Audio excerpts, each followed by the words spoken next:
వేదవ్యాస్ అకాడమీకి స్వాగతం.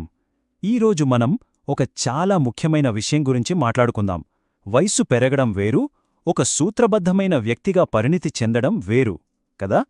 మరి ఒక వ్యక్తిని నిజమైన పురుషుడుగా తీర్చిదిద్దే ఆ 12 శక్తివంతమైన నియమాలు ఏంటో ఇప్పుడు చూద్దాం. ఈ ఫ్రేమ్వర్క్కి పునాది ఇదే. అసలైన గౌరవం అనేది వయసును బట్టి రాదు, ఒక వ్యక్తి పాటించే క్రమశిక్షణ, నియమాలను బట్టే వస్తుంది. ఇది కేవలం బ్రతకడం గురించి కాదు, మనల్ని మనం ఎలా నిర్మించుకుంటామనే దాని గురించి. ఈ 12 నియమాల్ని సులభంగా అర్థం చేసుకోవడానికి మనం వాటిని 4 ముఖ్యమైన స్తంభాలుగా విభజించాం. అవి స్వావలంబన, ఆత్మనియంత్రణ, సామాజిక ఉనికి, ఇంకా ఆత్మగౌరవం. ఈ ప్రయాణం చివరికి ఒక నాయకుడి మార్గానికి ఎలా దారితీస్తుందో కూడా చూద్దాం. సరే, మొదటి స్తంభంతో మొదలు పెడదాం, స్వావలంబన. ఎందుకంటే మన కాళ్లమీద మనం నిలబడినంతవరకు మన జీవితాన్ని మన చేతుల్లోకి తీసుకోలేం. ఇది స్వాతంత్ర్యానికి మొదటి మెట్టు అన్నమాట. మొదటి నియమం ఇది ఆర్థిక క్రమశిక్షణకు సంబంధించింది. చూడండి, ఇది కేవలం డబ్బు దాచుకోవడం గురించి కాదు, దానికంటే చాలా లోతైనది. మన కోరికల్ని మన అదుపులో ఉంచుకోవడం, మన భవిష్యత్తుకు మనమే బాధ్యత తీసుకోవడం గురించనమాట. ఎప్పుడైతే మనం అనవసరమైన ఖర్చుల్ని ఆపుతామో అప్పుడు నిజానికి మనం మన స్వేచ్ఛను కొనుక్కుంటున్నట్టే. ఇది మొదటి నియమానికి ఒక రకంగా కొనసాగింపు.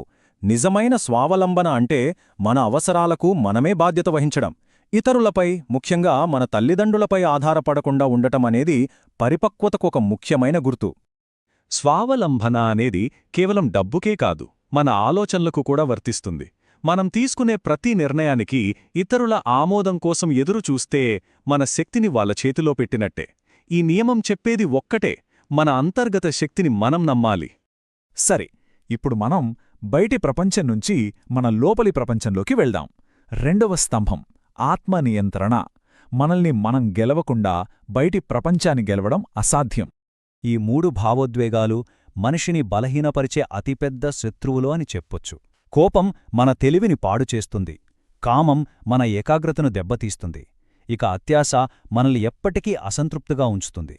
వీటిని అదుపులో పెట్టగలిగిన వాడే నిజమైన బలవంతుడు. ఆత్మనియంత్రణ అంటే మన లక్ష్యాలకు మొదటి ప్రాధాన్యత ఇవ్వడం. ప్రేమ, సంబంధాలు ముఖ్యమైనవే, కాదనట్లేదు, కానీ అవి మన అసలు లక్ష్యం నుంచి మనల్ని పక్కదారి పట్టించగలవు.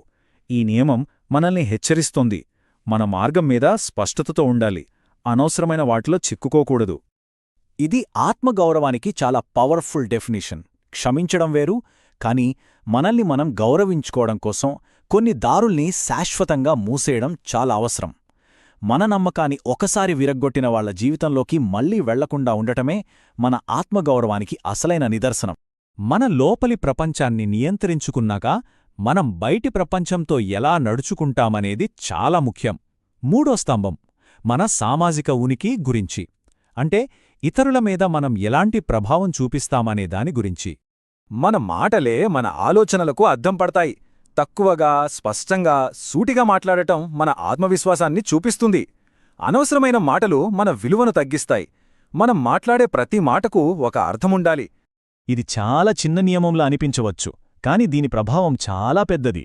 మన సమయాన్ని, మన దృష్టిని ఎదుటివారికివ్వడమనేది మనం వారికిచ్చే అతిపెద్ద గౌరవం. ఫోన్ను పక్కన పెట్టడమంటే నేనిక్కడే ఉన్నాను, నీతోనే ఉన్నాను అని చెప్పినట్టే. మనం నోరు విప్పి మాట్లాడకముందే మన గురించి చాలా విషయాలు చెప్పేవాటిలో ఈ కరచాలనం ఒకటి. ఒక బలహీనమైన షేక్హ్యాండ్ సంశయాన్ని, అభద్రతను చూపిస్తే, ఒక గట్టి, దృఢమైన షేక్హ్యాండ్ ఆత్మవిశ్వాసాన్ని, నిబద్ధతను తెలియజేస్తుంది.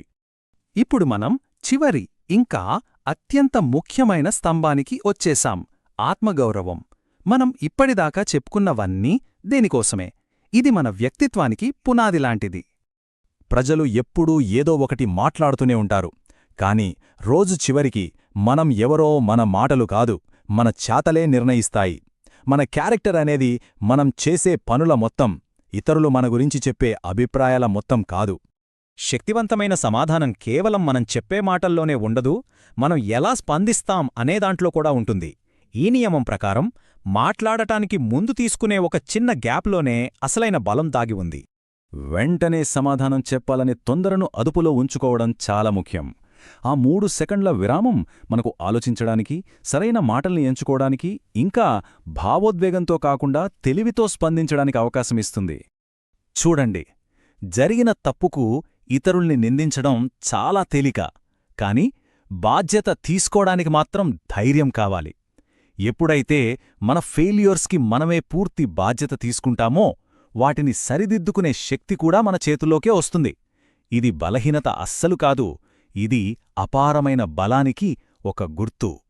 ఈ 4 స్తంభాల మీద మనల్ని మనం నిర్మించుకున్నప్పుడు ఒక సహజమైన మార్పు జరుగుతుంది. మనం కేవలం ఒక క్రమశిక్షణ ఉన్న వ్యక్తిగా ఆగిపోము, అంతకంటే పై స్థాయికి ఎదుగుతాం. మనం మన లోపల మార్పు తెచ్చుకున్నప్పుడు బయటి ప్రపంచం దానికి స్పందిస్తుంది. మన ఆత్మవిశ్వాసం, మన స్పష్టత, ఇంకా మన నిజాయితీ ఇవన్నీ ఇతరులు మనల్ని చూసే పద్ధతిని పూర్తిగా మార్చేస్తాయి.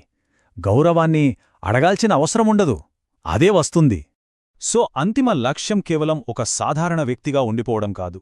ఈ నియమాలను పాటిస్తూ మనల్ని మనం తీర్చిదిద్దుకోవడం ద్వారా మన హోదాలో మాత్రమే కాదు, మన సారాంశంలోనే ఒక నాయకుడిగా పరివర్తన చెందడం.